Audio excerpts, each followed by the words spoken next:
Welcome to another episode of Pooches at Play. This week we're in the harbour city of Sydney. Yes, we've decided to travel up north in search of some sunshine. However, I feel like I've brought the winter with me from the south. Freezing. I'm going to show you around Sydney, take you on one of my favourite walks, and then we are going to head to Newcastle. Yes, we've got lots of advice to help you have fun and a great travel with your furry friend. Yeah, so we're going to get into it. We might get a coffee first. I think I need it. Yeah, me too. Let's go. Come on, Darcy. It's going to be a good episode. One of the best places in Sydney to bring your pooch would have to be the Glebe foreshore. There's heaps of area for them to run around. Steve, you're the local. Ooh, how on earth do you tell these guys apart? They're all got quite unique personalities, but they are beautiful dogs. This is Tassie, she's a girl. Yeah. She's 4 years old, and she has the least amount of spots, very affectionate. Yeah. Ralph, you're affectionate. This is Ralph. Ralph has got a lot of energy, and he's also a bit louder than the other two. Yeah. And this is Jax. Jax has got lots of energy as well. They've been in the city to surf. Really? And they've walked to Bondi and back, which is about a 30k round trip. Wow. So they can handle quite a lot of walking and play. Do you have a favourite spot to take them? Pretty much all of Sydney is our backyard. It's very friendly for dogs. Yeah. There's a lot of cafes and pubs in Surrey Hills that they frequent, and they tend to go to Centennial Park as well quite a lot. That's a good place, yeah. And Victoria Park, which is near Broadway, and they spend a lot of time there as well. And what made you get Dalmatians? I saved a Dalmatian quite a few years ago, a beautiful girl Dalmatian, and she lived till she was 14. Yeah. And I wasn't quite done with them. Yeah. They're a bit like Pringles, you can't just have one. It's a breed that I haven't really seen a lot of recently, but when I was a kid, they seem to be everywhere, from the movie and then everyone just... Yeah, they were very much in demand after the movies and were overbred considerably, which caused a few issues with their health. But they're very much regulated now with the breeders, and they're eliminating a lot of those initial health issues that happened. Oh, that's good. All right, guys, you want to go for a walk? Show me around the park? Come on, come on. Cities are often the hardest places to find good pet-friendly accommodation. There's not much in the way of van parks or motels with space enough for your pooch and easy access to the city. But here in Sydney, I've found the Hughenden. Well, Darcy and I found the Hughenden. Come on, bud. Darcy, we could go shopping if we want to. No, not in this rain. All right, well. So not only is this hotel beautiful, it's situated in a great part of Sydney, just across the road at Centennial Park. And then later on, if we want to go shopping, we can walk straight down the famed Oxford Street. Cheers, Darcy. Oh, you can have a treat if you want.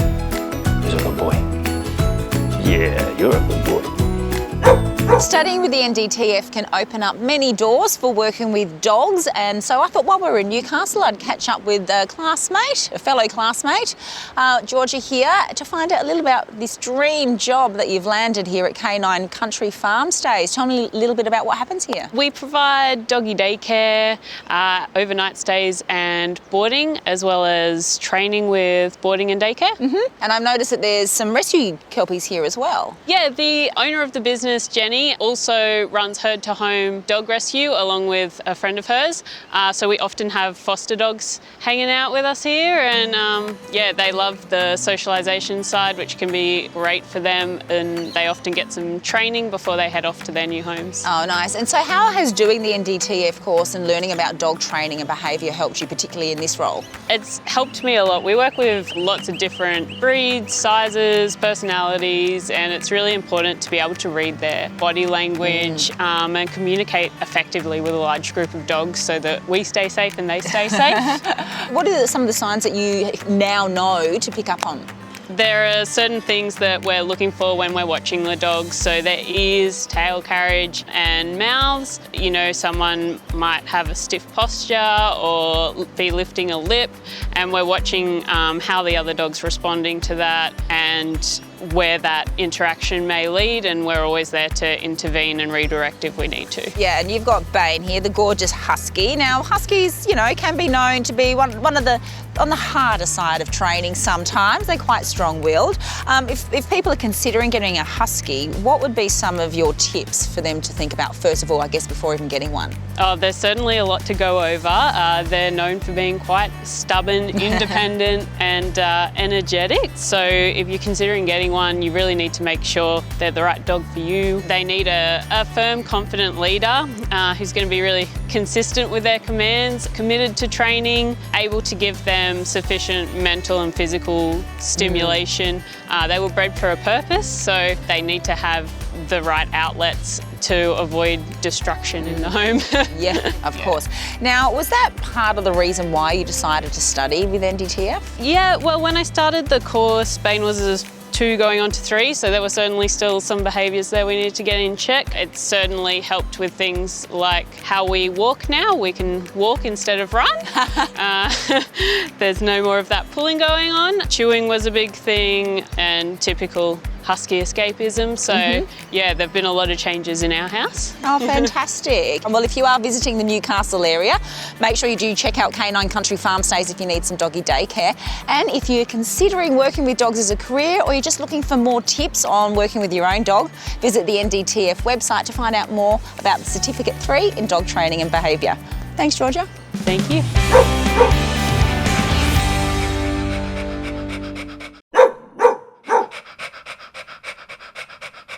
With hundreds and thousands of pets ending up in pounds and shelters each year, there are many rescue groups out there helping to find these pets a forever home. Dog Rescue Newcastle is one of those. Lauren, tell me a little bit about your organisation. So Dog Rescue Newcastle has been running for 10 years now. We're a 100% volunteer organisation, and we've been working to rescue abandoned, abused and neglected dogs. Like little Pebbles here, it's hard to believe, isn't it? But where do you find them from, and where did Pebbles come from? We get a lot of our dogs through the pound system, so they only have a limited time when they're in the pounds, and a lot of them are on death row. And we also get requests every day for private surrenders from people who just can't keep their dogs for whatever reason. Right, and why do you think is such a big influx of dogs and cats ending up in shelters these days? You know, it's easy to make an emotional decision with It a little is. cute Oh, puppy. little face like this.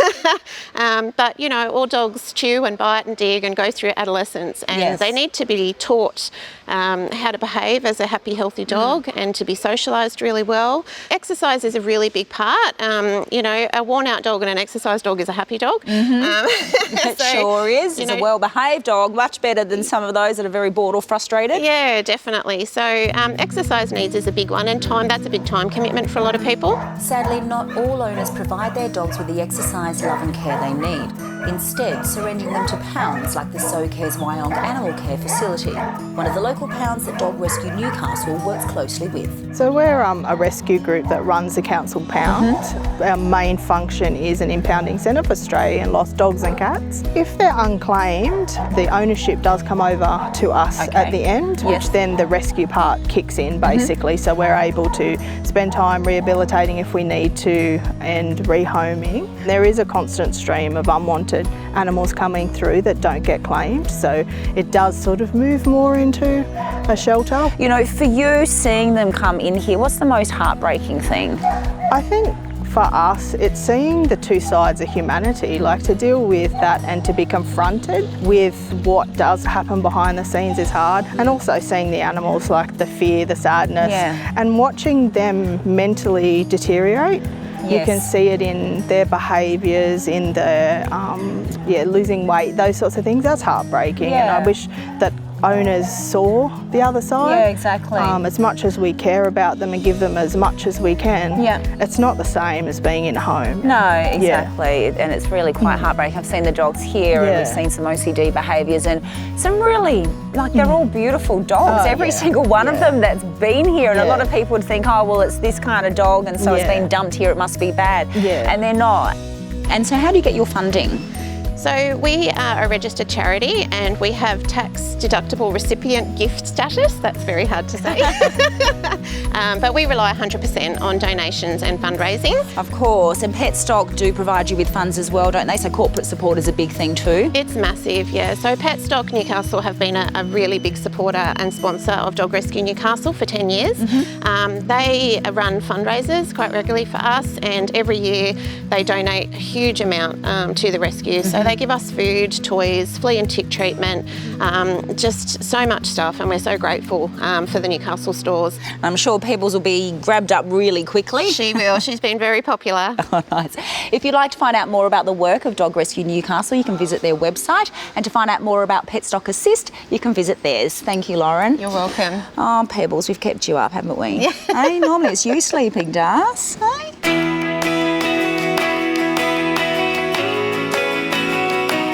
Located in the heart of the Hunter region and just a couple of hours drive from Sydney, Newcastle is a great place for a weekend getaway or a longer stay. With 4 dogs of his own, I figured Rob from New Age Caravans Newcastle could give us some tips on what to do with your pooch when in the area. Hey Rob, what makes this area such a good destination to travel with pets?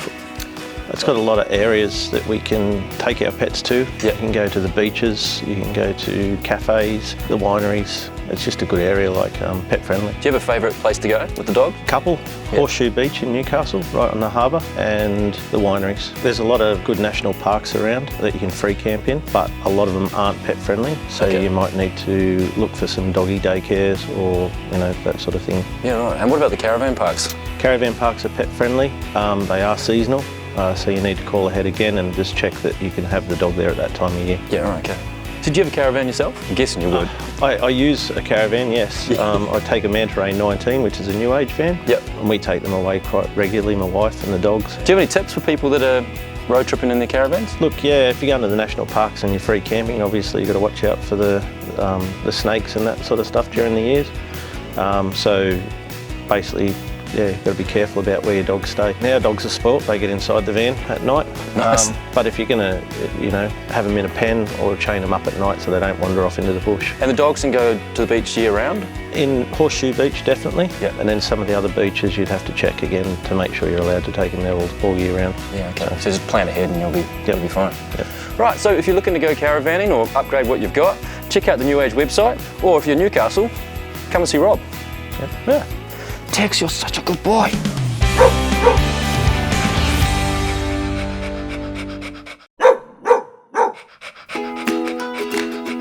While we all have really busy day-to-day lives, sometimes we forget to stop and reflect and think about what it is that pets really do bring to our lives. For me, it's about the joy, the trust and the loyalty that we take from our dogs. Think about those relationships and the fact that we're all forming lifelong memories together and really drawing a bond together. Think about the resources that we're also sharing with them every step along the way. Think about the nutrition that we're providing them, and also another resource is treating, which causes that positive reinforcement and really important for that relationship. There are many treats we might select to say thanks or to train for a desired behaviour, and the beauty of selecting from a range that offers a wide variety of flavours, aromas and textures is that you can tailor the treating experience to your dog and use them for different purposes. When it comes to sharing a really high value resource such as treats, let's think about doing it in a really responsible manner. That means keeping a check on how many treats we do give our dogs, but also thinking about the why. What function does this treat fulfill when it comes to reinforcing the relationship I have with my pet? For example, you can use something delicious like a chicken tender for a spot reward to simply show them that you care and to reinforce your bond. To give a treat with a more measured approach, such as when training obedience and marking a desired behaviour, it's best to use small morsels of chicken or milky sticks. These can be easily broken up so you don't over-treat. To occupy them, entertain and enrich their environment, longer-lasting chews such as the rawhide-based one from the Chews range can help, as this can take some time for them to get through. Regardless of the journey that you're taking with your best friend, let's remember that treats are there to enhance your relationship when used in the right way. Before heading away on holidays with your pooch, make sure you're well prepared by visiting the Pooches at Play website to download my free pet-friendly travel guide. It contains plenty of tips to help you find the right accommodation, know what to pack, plus health, safety and training advice, plus much more. Simply enter your name and your email address when prompted in the blue box at poochesatplay.com, and after a few steps, it'll be delivered to your inbox. Just like us humans, our pets can suffer from stress and anxiety as well, which can impact on their immune system and can also lead to behaviour problems. I know as a trainer, I see a lot of issues due to anxiety. Mel, what's your take on it? Yeah, absolutely. I mean, us vets, we're seeing a lot of anxiety and stress in the clinics as well. It's estimated that over 70% of pets are stressed out. Yeah, and why do you think this is for dogs and cats in particular? Yeah, good question. Look, I think it's due to urban density. We're living in a lot closer approximation to each other, and these animals just aren't really designed for that. They're very territorial, so they don't like it. And they're also being left alone for much longer periods during the day, which they shouldn't be. We're at work for long hours. We're not necessarily meeting their needs. No. Particularly if we're getting breeds that aren't suited to that urban density. That's right, not getting enough environmental enrichment. Yes. Or even triggers like car travel and noise. Infrequent car travel. If it's only happening when they're going to do negative things in their mind. I go to the vets, sorry. Hey, we're all right. Then yeah, that's right. Then they're going to start drooling and showing those signs of stress with that. Okay, and what about cats? What symptoms do they show? Much more subtle, so they might increase destructive behaviour in the house. So instead of scratching their scratching posts, scratching the furniture, the carpet, they might retreat a lot more. They might get a lot more urinary tract problems, or they might start over-grooming. Okay, so with the treatments, what are they for both dogs and cats? What do you tend to recommend? Well, it depends on the degree or severity of the stress or the behavioural problem. Yes. So if it's really severe, then medication might be required, just to help with the training process. And so it's only temporary, it's not a permanent thing that they're put on. No, you've got to find the underlying cause really, don't you, through training as well. That's right. That's what the trainer does. So if it's mild or moderate, then we'll refer to a trainer like yourself and get to the bottom of the problem. But we also use Adaptil and Feliway products to help as well with training and settling animals. Now you use these on Monty and Mia when you were bringing your new bubs into the world? Yes, both times. So with Luca, we put the Adaptil collars on the dogs and the Feliway diffuser into the wall. Okay, for Finn, that's the cat. That's for Finn the cat. And again, with Eloise, we did that as well. And it made a big difference with Luca, and again, I saw the difference with Eloise. Adaptil releases pheromones that mimic the chemical that a dog naturally produces, like a mum dog does to her puppies to provide a signal of security and comfort. And Feliway does the same for cats.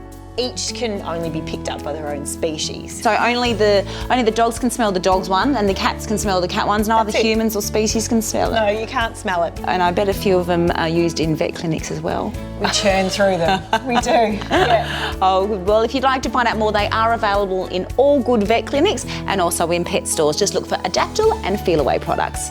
Thanks, Mel. These guys are looking pretty calm. They're chilled out. That's all the Feliway and Adaptil.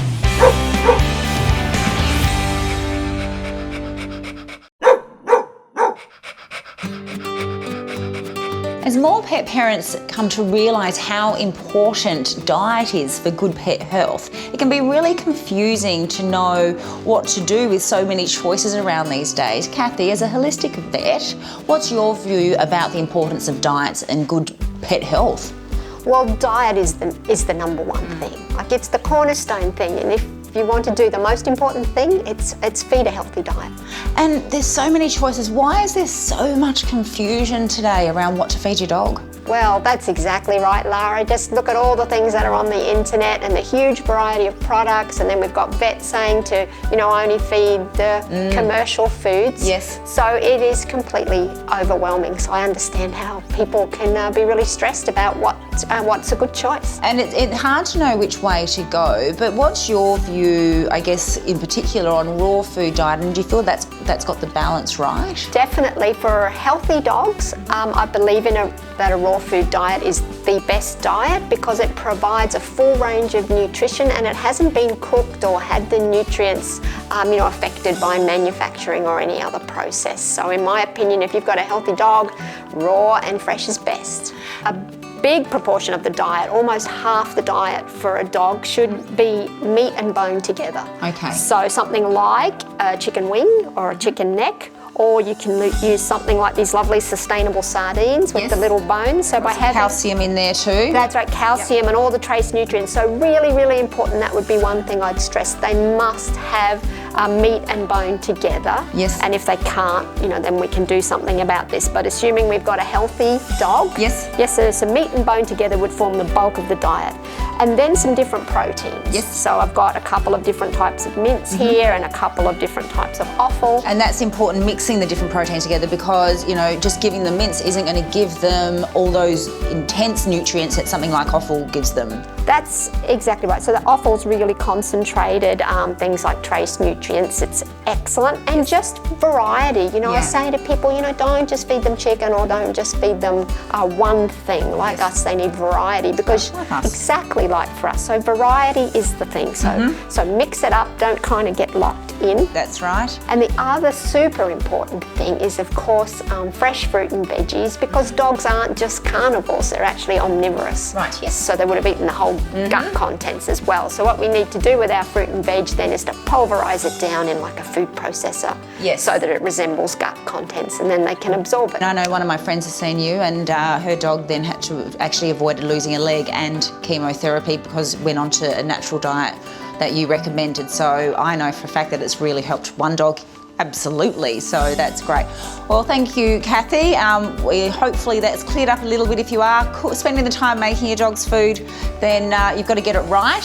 If you are in the Newcastle, in or around the Newcastle area, or even if you're caravanning up here, Kathy does do home consults or van consults either in the Newcastle area, so look them up. And if you want to make your life a little bit easier and transition across to the raw food diet in an easy way, check out the Big Dog website, because they've done it all for you. Thanks, Kathy. Thank you. Would you like to win a porcelain travel pack valued at over $2,000 for you and your furry friend? One lucky viewer will win this great prize, including a $250 PETstock gift card and travel essentials bundle, a $300 Easy Dog travel pack, an Adaptil or Feel Away calm pack, a year's supply of Vita Pet treats, and $500 worth of Big Dog freeze-dried bites and snuffle mat. Simply tell us one of the locations you've seen us visit during Series 4 and why you love travelling with your pet. It's that easy. Visit the Pooches at Play website to enter. I love getting back to Sydney. It's such a beautiful city. It sure is. And the stories from Newcastle, they were so fantastic. I love what they're doing at Dog Rescue. Yes, it's always good to hear what people are doing to help our furry friends. And next week, we're actually heading to Noosa, where I'm going to introduce you to some more. Yes, we are. And I can guarantee you it's probably going to be warmer than where we are now. Yeah, I hope so. We'll see you next week. Thanks. And don't forget to check out our website in the meantime as well. That's right, poochesatplay.com.